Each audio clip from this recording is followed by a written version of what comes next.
gabar ayaa si lama filaan ah ugu seexatay hoolka imtixaanka gelitaanka jaamacadda. Markuu kormeeraha arkay ayuu si degdeg ah u toosiyey. dhab ahaantii marka la eego kartideeda gabadhan waxaa la filayay inay noqoto ardayda ugu sarraysa gobolka sanadkaas.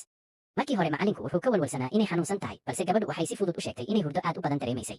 macallinkii ayaa si caro leh miiska ugu garaacay, isagoo doonaya inay fahanto sida uu imtixaanku muhiim u yahay. gabadhii markaas ayay bilowday inay eegto warqadda xisaabta, waxayna ogaatay in dhammaan su'aaluhu aad u fudud yihiin marka laga reebo su'aasha ugu dambaysa oo yara adkeyd.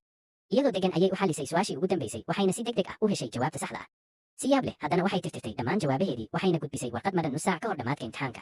tani ma ahayn kibir ama isla weyn, balse waxay sidaas u samaysay sababtoo ah ma doonayn in walaasheeda korsatay ay mar kale si aan cadaalad ahayn uga faa'iidaysato natiijadeeda. nolosheedii hore gabadhu waxay si caadi ah u gashay imtixaanka, dhammaan su'aalahana way dhamaysay. maalintii natiijooyinka la shaaciyey waxay noqotay qofka ugu hadal haynta badan, balse si lama filaan ah ayay u ogaatay in dhibcaheedu ahaayeen 2 eber eber oo keliya. dhanka kale walaasheedii la korsaday oo waxbarashada aad ugu liidatay ayaa noqotay mucjisadii sanadka, iyadoo heshay 725 dhibcood. intaas kuma ekaan, waxayna kicisay rayi dadweyne iyadoo ku eedaysay gabadha inay ahayd qof mar walba khiyaameeya imtixaanada. arrintaasi waxay dhalisay caro ballaaran, dadkuna way aflagaadeeyeen gabadha.